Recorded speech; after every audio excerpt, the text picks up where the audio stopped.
Es un gusto saludarlos. Mi nombre es Vianey Adolfo Portocarrero. Soy licenciado en Administración de Empresas. Actualmente tengo una oficina de contabilidad y así como también doy clases, imparto cursos en la Universidad Mariano Gálvez desde hace 12 años. Tengo un promedio de experiencia de 28 años de docencia y un promedio de 20 años de experiencia contable. Me ha gustado bastante un poquito de historia, me ha gustado bastante saber de lo que ha sucedido a nivel nacional, especialmente del conflicto armado y ciertos aspectos del ejército, básicamente. Cuando hablamos del conflicto armado, esto fue aproximadamente varios años atrás. El conflicto armado duró aproximadamente 30 años. Pero inició. ¿Con quién? ¿Con quiénes iniciaron? El primer movimiento guerrillero, hay que tomarlo en cuenta, que fueron las FARC,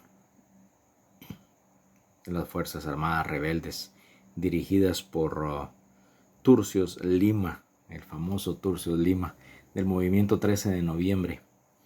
El siguiente frente armado fue por John Sosa, Marco Antonio John Sosa, que los dos, hay que mencionar que los dos eran oficiales del ejército jóvenes, que en este caso John Sosa armó lo que era el EGP, el Ejército Guatemalteco de los Pobres, recibiendo ayuda de Cuba en ese tiempo para formar la guerrilla, pero no fue, aproximadamente era una guerrilla urbana en el año 68 al 70, con personajes notables.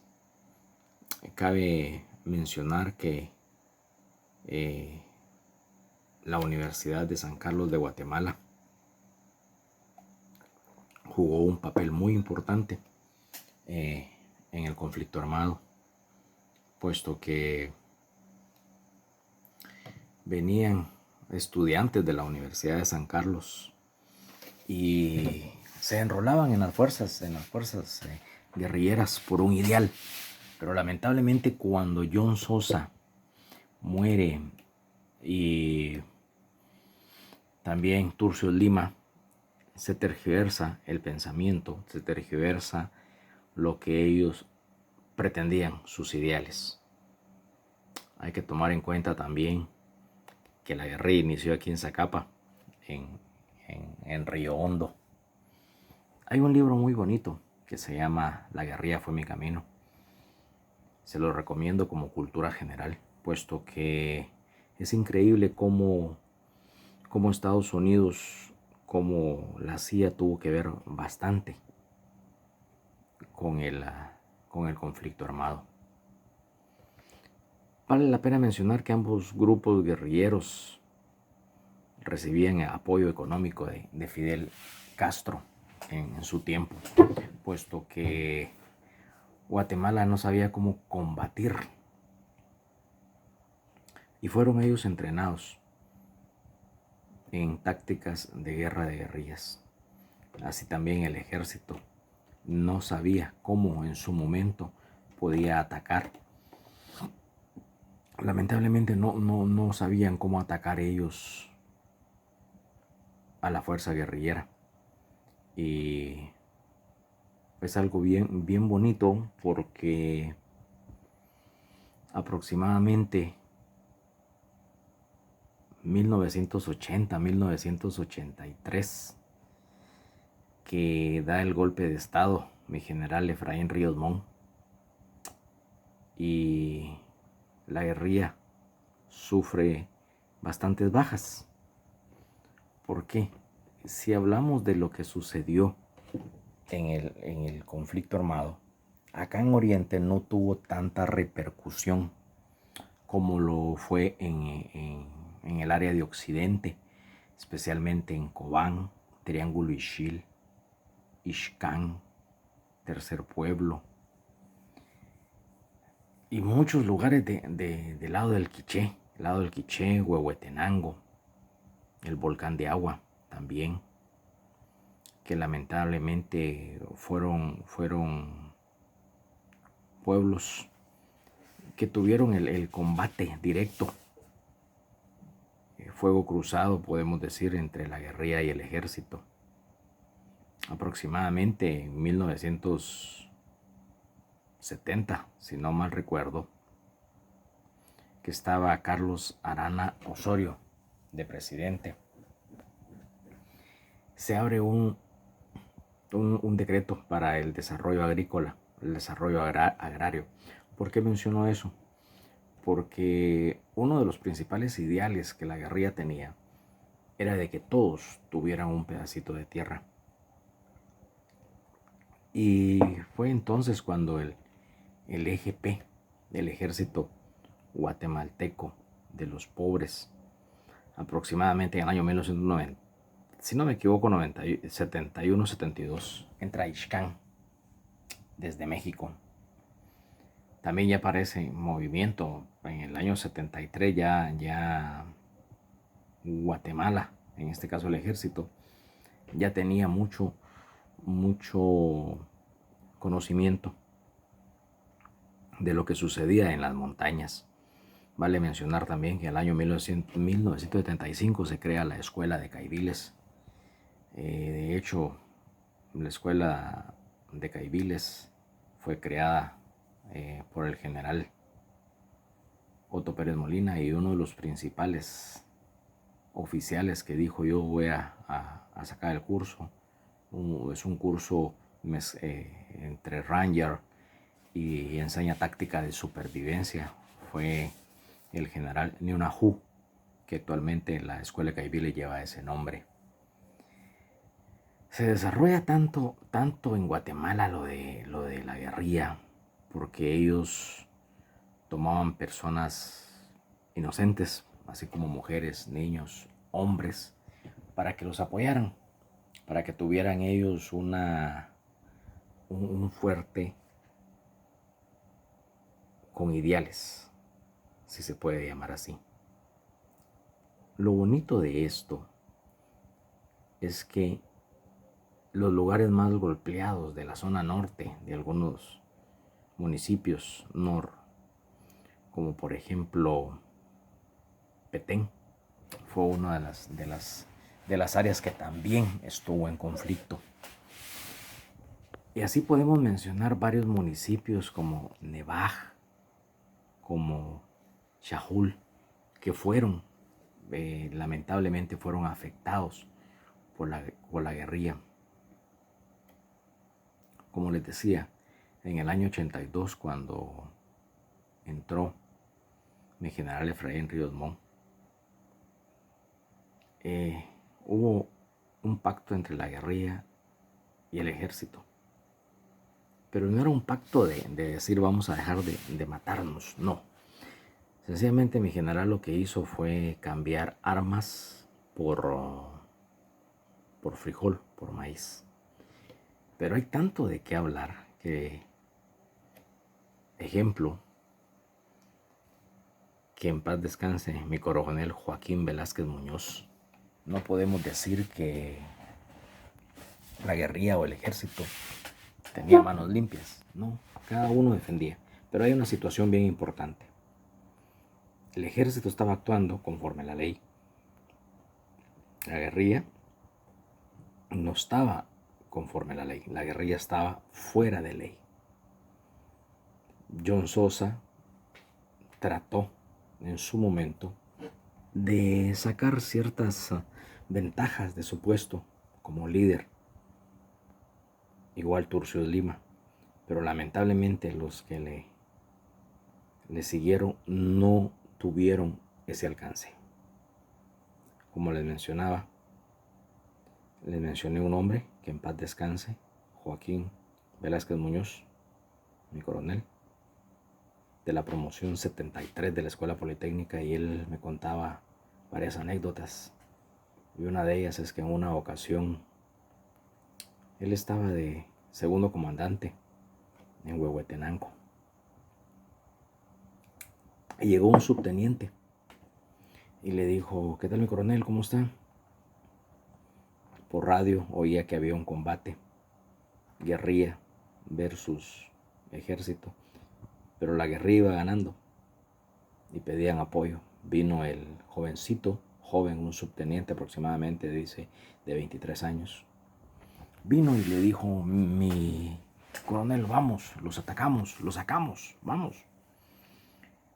Deme un uniforme, deme un fusil. Él le dijo, no, vos andás de descanso, andás de licencia.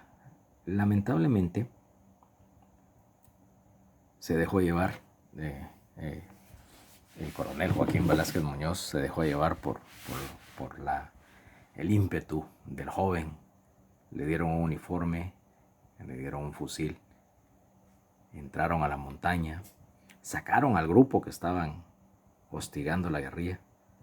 Cuando venían bajando le dijo el muchacho, el joven, mi coronel, yo me voy adelante. No, bien, mi coronel, yo me voy adelante. Cuando eso sucede,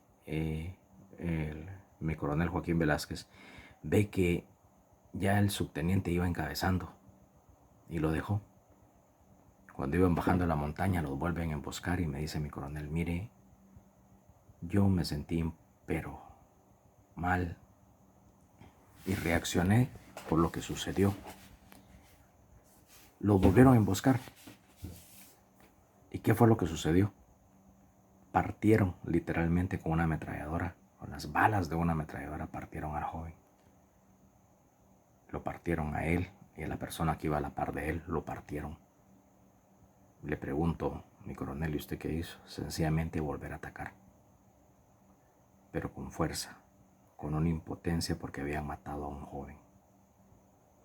Tengo el honor de conocer también a mi coronel, apellido Pérez Fuentes, y él me contaba tantas anécdotas también. Y una de las anécdotas que a mí me llamó la atención porque un día, cuando él vino acá a Hualán, vino destacado, yo le vi el uniforme, cargaba roble de oro en combate y placa de combatiente 4 estrellas. Me le cuadro y le digo, bienvenido a Hualán. Le dio risa porque hace eso, por su uniforme, mi teniente. Cuando platicamos en una ocasión me dice de que él tenía roble de oro porque una esquirla de granada le entró en la espalda, al lado izquierdo del pulmón, pero gracias a Dios no le tocó el pulmón ni el corazón. Y le salió precisamente por acá, por este lado, y me enseñó la herida. Y de entre tantas anécdotas me contaba que una ocasión iban patrullando por la montaña cuando no habían comido, lamentablemente. Ya las reacciones frías se habían acabado, habían avanzado y encuentran, en plena montaña encontraron piñas, un sembradío de piñas. Viene y le dice a cada soldado, pasen, toman una piña y avanzan. Él y otros soldados se quedan de último. Viene él y le dice, pase usted, no mi teniente, pase usted primero. En la discusión, bueno, le dijo él, voy a pasar yo primero, gracias, te cubro. Cuando él tomó su piña, la cortó. Cuando el soldado viene, toma la piña y la jala. Había una bomba Claymore debajo de esa piña. Una piña natural, una piña de comer. Cuando lo jaló, estalló. Lamentablemente voló en pedacitos y le digo, ¿y qué hiciste? Recoger los pedacitos, echarlos en una bolsa y cargarlos. Adelantito lo vuelve a emboscar la guerrilla, lo emboscaron y me decía él, yo me creía Rambo, pero con aquel odio, aquello de que habían matado a un soldado. Tanto la guerrilla como el ejército pelearon y fueron gente guatemalteca que lamentablemente murió por un ideal. Y como les decía, el ejército estaba constitucionalmente, la guerrilla lamentablemente no. Ellos peleaban por un ideal, pero se tergiversó ese ideal. Dentro de tantas anécdotas hay una que a mí me marcó bastante, y esa es otra que me gusta contar. Me contaba mi coronel Joaquín Velázquez que en una ocasión, estando dentro del conflicto, balearon a otro oficial. Era tarde noche, lamentablemente no pudieron entrar los helicópteros. Hasta el otro día entró un helicóptero a salvarlo. Ya estaba bastante desangrado el oficial y le dijo: no tenga pena, súbame una camilla. Y dice que el helicóptero, esa anécdota me la contó y se le llenaron sus ojos de lágrimas porque había muchos heridos y se fueron en parte de la cabina, pusieron chalecos antibalas en el piso del helicóptero. Y al pobre oficial le tocó irse en una camilla colgado. Cuando la guerrilla ve eso, le dispara. Imagínense un helicóptero y que iba la camilla colgada. Y le dispararon. Le dispararon tanto a la camilla que cuando el helicóptero aterriza en la capital, en la ciudad capital, el oficial ya iba muerto. Podemos contar también algo que la guerrilla le hizo a un subteniente y a un capitán. Vino la guerrilla, tomó de rehenes a un subteniente y a un capitán. Al capitán lo torturaron, no estaba muerto, y con una bayoneta le abren, le cortan acá y le levantan el pellejo. Lo graban y lo mandan al ejército. Al pobre subteniente lo desvisten y en la espalda con una bayoneta le escriben EGP. Esa es parte de la historia sangrienta que Guatemala tiene. Otra anécdota, pero son anécdotas vividas por oficiales. Y en una ocasión se la contaba yo a una persona acá, a un paisano, y se ríe y me dice: ¿usted conoció al oficial? Sí, claro, es mi amigo. Yo estuve en ese combate con él. Les hablo del oficial Pérez Fuentes, que aún vive. Y la anécdota es esta, que la guerrilla los retrocedió. Cuando llegan a un barranco, abajo del barranco era un río que pasaba y todos se tiraron. El oficial se tira, lamentablemente queda atrapado en unas raíces de las piernas, de sus pies. Y la guerrilla llega a la orilla y les dispara hacia el barranco, hacia abajo. El oficial, que todavía vive, les comento, él dice que le pasaban las balas por encima.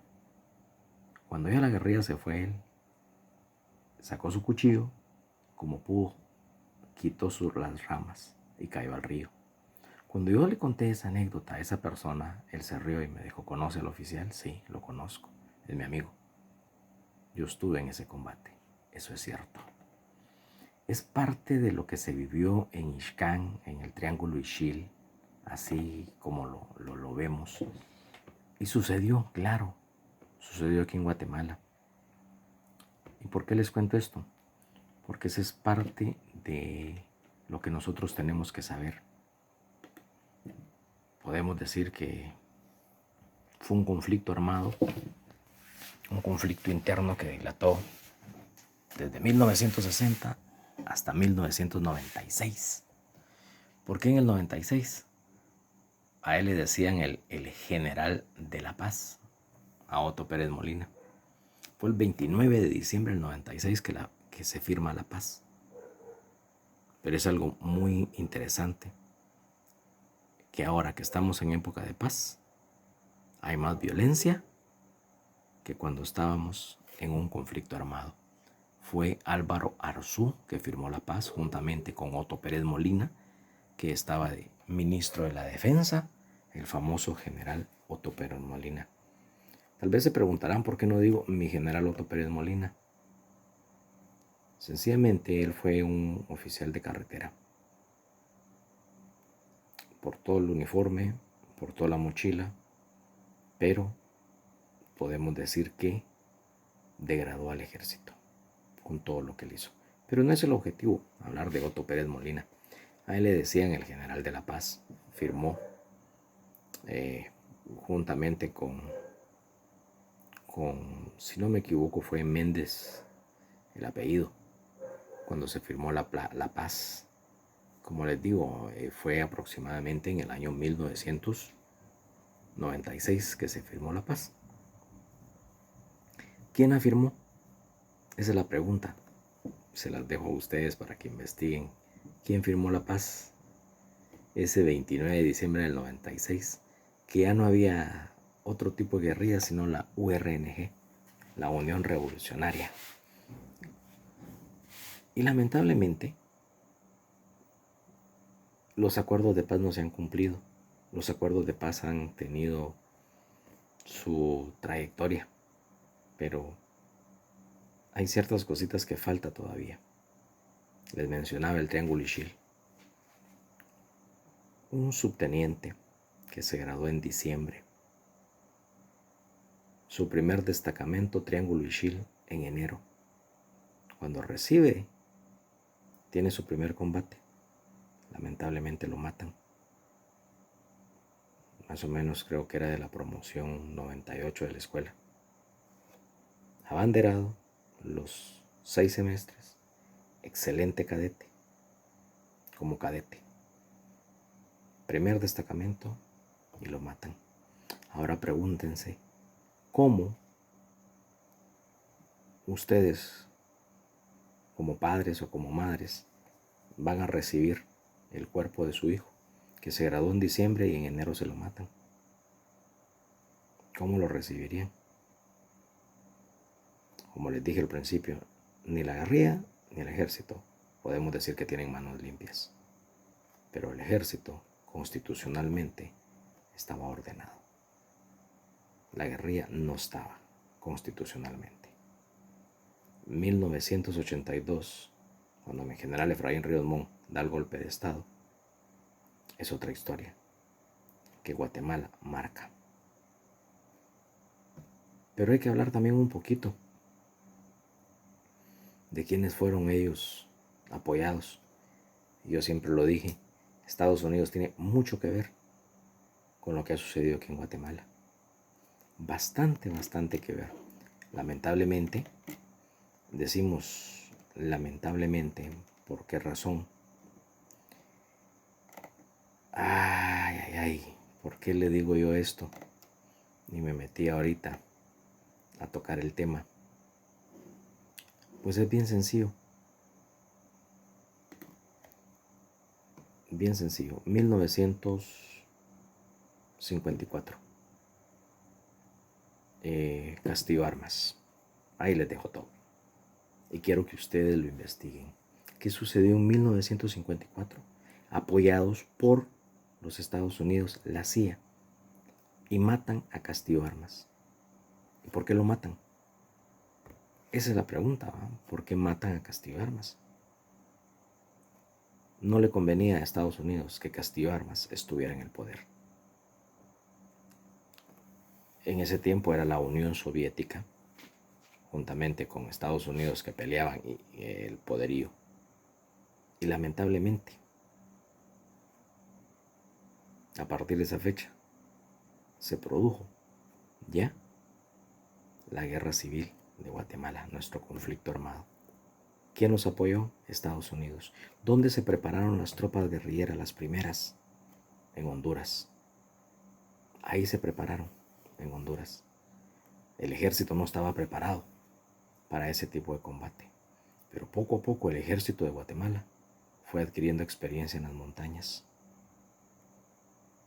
Y una anécdota para terminar, que también me la contaba mi general, mi coronel Joaquín Velázquez Muñoz. En una ocasión, él estaba segundo comandante en Shela y el primer comandante le dijo: Joaquín, agarre un carro y va a una comisión. Agarró un carro y se fue. Cuando venía regresando de San Marcos para Shela, se para en un punto en la carretera, se baja del carro, se quita su arnés, guarda el fusil en la cajuela del carro, guarda el arnés es algo que uno ocupa acá, y guardó su pistola, se sube y se va. A los 3 días dice que le dijo Joaquín, entra a ese cuarto y oí lo que el guerrillero está diciendo. Cuando entra le dice el guerrillero, usted se paró en tal punto en la carretera, se quitó su arnés y guardó en la cajuela del carro su pistola, su fusil y su arnés. Sí, le dijo él. Yo lo hice. Yo estaba en la montaña de enfrente, pero mi objetivo no era matarlo. Por eso no lo maté. Mi objetivo era otro. Cuando sale él, le dice el primer comandante, Joaquín, ¿qué hacemos? Él me perdonó la vida, yo se la perdono también.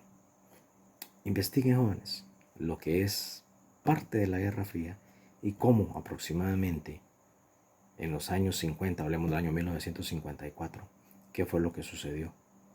Especialmente, así como les decía, el asesinato de Castillo Armas. Así, un año 1957 que lo mataron. Pero ¿qué sucedió atrás del 57?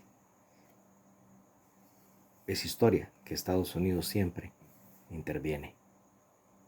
Y de esa fecha para acá, Guatemala ha sido muy marcada. Muchas gracias, jóvenes, por darme la oportunidad. Feliz día.